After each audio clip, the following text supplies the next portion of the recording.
사람은 누구나 각자가 가진 기본 품격이 있습니다. 그것은 외적인 모습과는 별개입니다. 아무리 지혜롭고 부유해 보여도 말하는 것에 있어 격이 떨어지는 사람이 있고, 외적으로 꾸미지 않고 만만해 보여도 그 안에 깊은 지혜와 인격을 가진 사람들도 있습니다. 평생 친구로는 돈이나 권력이 있는 사람보다는 인간적이고 겸손하며 의리가 있는 사람이 훨씬 좋습니다. 실수 없이 행동하고 완벽해 보이는 사람이어도 그 속을 알 수 없어 무섭습니다. 이보다는 만났을 때 나에게 부담을 주지 않고 불편한 감정을 느끼지 않게 하는 사람이 좋은 사람입니다. 오늘은 이렇게 겉모습보다는 내면이 진국인 놓치지 말아야 할 사람의 특징 3가지를 알려드리겠습니다. 첫째는 모르는 것을 모른다고 하는 사람입니다. 이와 관련하여 소크라테스는 다음과 같이 말했습니다. 훌륭한 사람은 자신이 무엇을 알고 있는가 보다는 자신이 무엇을 모르는지를 알고 있다. 모르는 것을 모른다고 하지 않고 아는 척하는 사람들이 있습니다. 이런 사람들은 사실 열등감이 있는 사람입니다. 스스로 가진 게 없고 내세울 게 없다고 생각하니 뭐 하나라도 가진 척, 아는 척을 하는 것입니다. 사실 이런 사람들은 멀리하는 것이 답입니다. 주위 사람들을 둘러보면 이런 사람들이 많지는 않아도 간간히 보입니다. 특히나 조금이라도 그 일을 해본 사람 앞에서 그 일을 해본 적도 없는 사람이 아는 척하면 꼴보기 싫어지기 마련입니다. 틀린 얘기인 걸 뻔히 아는데 계속 맞다고 우기면 사실인지와는 관계없이 상대방은 그 의견을 굽히지 않습니다. 여기서 더 무슨 말을 할 수 있을까요? 더 이상 언쟁이 싫어 그러려니 하고 넘어갈 수밖에 없게 됩니다. 다음은 오랜 친구 중에 아는 척을 심하게 하는 친구 때문에 고민하는 분의 사연입니다. 오랜 친구인데 뭐든 아는 체를 해요. 제가 살다 온 나라를 가본 적도 없으면서 저보다 그 나라에 대해 더 아는 척 얘기하고 제가 이러한 게 있어서 좀 더 알아보려 한다 이러면 그거 이미 프랑스에서 활성화된 건데 우리나라도 닮아가네라고 아는 척을 합니다. 이래서 알아봤더니 매번 틀린 정보였습니다. 매사 이런 식이에요. 미국 가본 적도 없으면서 제가 비자 받을 때 이렇게 하는 거 아니라고 알려주지만 맞는 게 하나도 없어요. 다 엉터리예요. 그 순간에 아는 채 하다 보니 말을 막 흘리는 스타일이에요. 그냥 그러려니 할까요? 아니면 너 저번에 프랑스에서 활성화됐다는 거 전혀 그렇지 않던데 이런 식으로 말을 해줘야 할까요? 문제는 하도 그런 척을 하니 제가 순간 정말 그런가 착각을 하거나 저도 모르게 믿게 되는 게 있어요. 말투가 그렇다 하고 단정을 지어버려요. 이렇듯 특히나 오랜 친구가 이런 사람이라면 만날 때마다 이 친구랑 인연을 지속해야 하나라는 마음이 계속 들 것입니다. 물론 이런 성격 저런 성격 다 따져가며 사는 것은 좋지 않을 수도 있습니다. 제가 오늘 말씀드리는 내용을 전부 충족하는 완벽한 친구는 거의 없을 것입니다. 누군가는 안 맞는다고 피곤하다고 생각할 수 있지만 그냥 그러려니 넘기는 게 덜 외로울 수 있다고 하시는 분도 있을 것입니다. 이렇게 아는 척하는 사람이 별로지만 그래도 인연을 끊고 싶지는 않다면 다음과 같이 대하면서 관계를 유지하는 것이 좋습니다. 첫째는 먼저 짜증나더라도 이해하려고 노력하는 것입니다. 이 사람이 아는 척을 하는 이유는 아직 나에 대한 신뢰도가 낮기 때문일 수도 있습니다. 신뢰도가 낮기에 나에게 솔직하지 못하고 내가 어디 가서 자신의 무식함을 폭로할까봐 아는 척을 계속하는 것일 수도 있습니다. 사람은 사실 누구나 주변 사람들에게 좋은 평을 받고 싶어 합니다.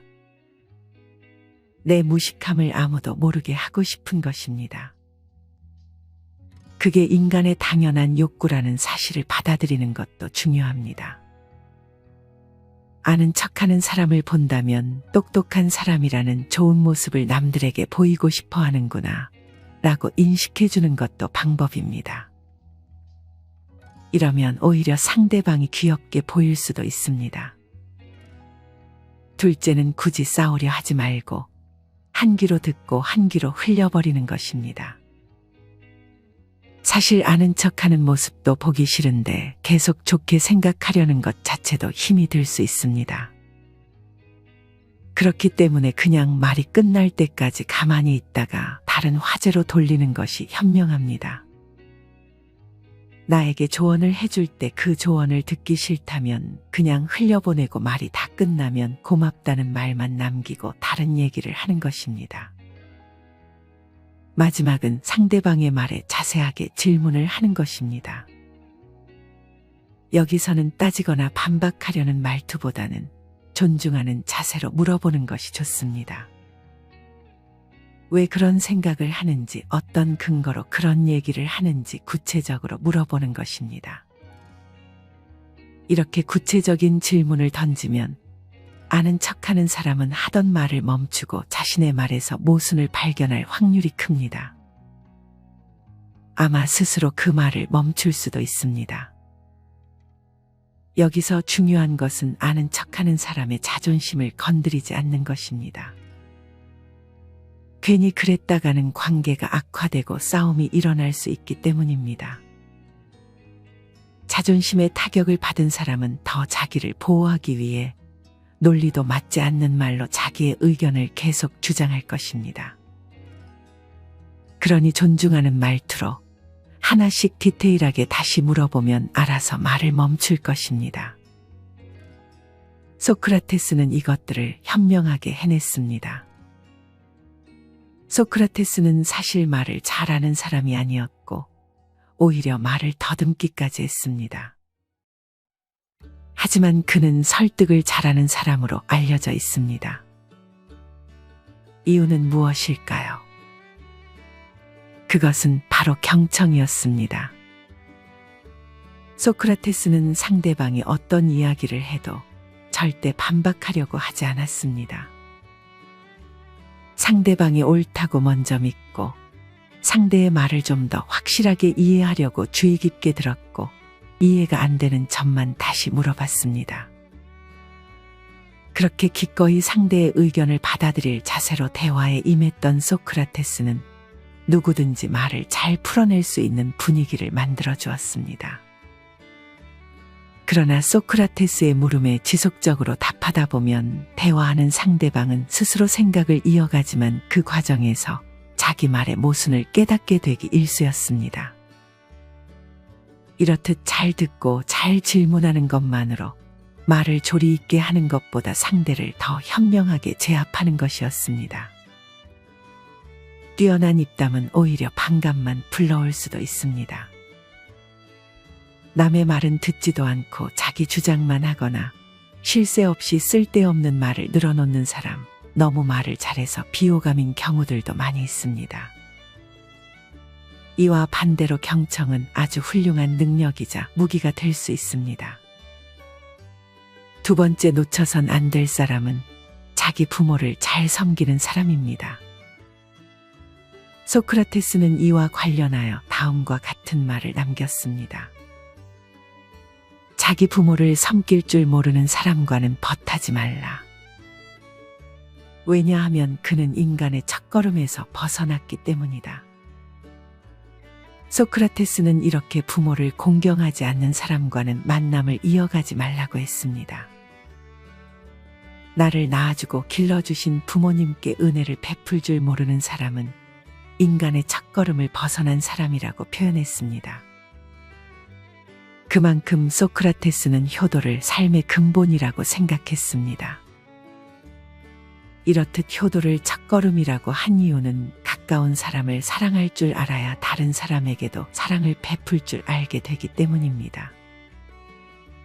부모에게 받은 은혜에 대해서도 생각하지 않는데 만약 우리가 그 친구를 도와준다고 했을 때 그 친구는 고마움을 느낄까요? 이렇게 인간의 첫걸음인 효를 무시하면 그 이후에 두 번째, 세 번째 걸음도 자연히 잘하지 못하게 될 가능성이 큽니다. 이런 이유로 소크라테스는 효를 사람의 기본 도리라고 정의한 것 같습니다. 여기서 이런 특징을 가진 사람도 있습니다. 가까운 부모나 친구에게는 잘 못하고 잘 모르는 남한테는 잘하는 사람입니다. 이런 사람은 우선순위를 잘못 설정한 것이라고 할 수 있습니다. 이런 사람들은 인정욕구가 아주 큰 사람입니다. 이런 사람에게 고맙단 말을 들으려면 남들은 커피 한 잔만 사줘도 되지만 가까운 사이일 경우 고맙다 소리 들으려면 이 사람에게 정말 잘해야 하는 것입니다. 남들이 이 사람을 볼 때는 별로 안 친한데도 나한테 잘해주네. 그러면 저 사람은 자기 사람에겐 얼마나 더 잘할까? 라고 생각해서 이미지가 좋을 것입니다. 하지만 한 사람의 에너지는 한정적이기 때문에 한쪽에 쏟는다는 것은 다른 쪽에는 소홀하게 될 수밖에 없습니다. 남들에게 친절과 호의를 다 베푸느라 제일 중요한 가족과 주변 가까운 사람들을 등한시하게 되는 것입니다. 이런 사람에게 걸리면 처음에는 내가 예민한 건가, 내가 이상한 건가 싶어서 제대로 파악하기조차 힘듭니다. 다음은 이렇게 우선순위를 구별하지 못하고 가까운 사람보다 잘 모르는 사람에게만 잘하는 사람을 가족으로 둔 사연을 소개해드리겠습니다. 가족 중에 그런 사람이 있어요. 지인이 엄청 많고 매일같이 약속으로 외출을 하고 얼굴 볼 틈이 없었어요. 매일 같이 다른 사람을 만나고 다녀요. 주말에는 다른 지역 사람들을 만나러 가기도 하고요. 아주 사소한 인연도 놓치지 않고 자기 인연으로 만들려고 하는 것 같아요. 다른 사람들에게는 돈도 시간도 마음도 잘 쓰는 것 같아요. 사실 누구 만나서 밥 먹고 하는 일이 돈이 꽤 들잖아요. 매일 만나니까 엄청 드는 것이죠. 근데 가족들에겐 정말 인색해요. 돈 한 푼 먼저 쓰는 일 없고 만나면 아프다 힘들다 피곤하다 등 실컷 투정 부리다가 또 사람 만나러 나가요. 좋은 사람인 척 밖에서는 그렇게 다니고 집에 와서는 그 스트레스를 다 가족에게 푸는 것 같아요. 그리고 자기 힘들 때만 찾아요. 아무리 이해하려고 노력해도 이해가 안 됩니다. 이 사연을 듣고 여러분은 어떤 생각이 드시나요? 주변에 떠오르는 사람이 있을 수도 있습니다.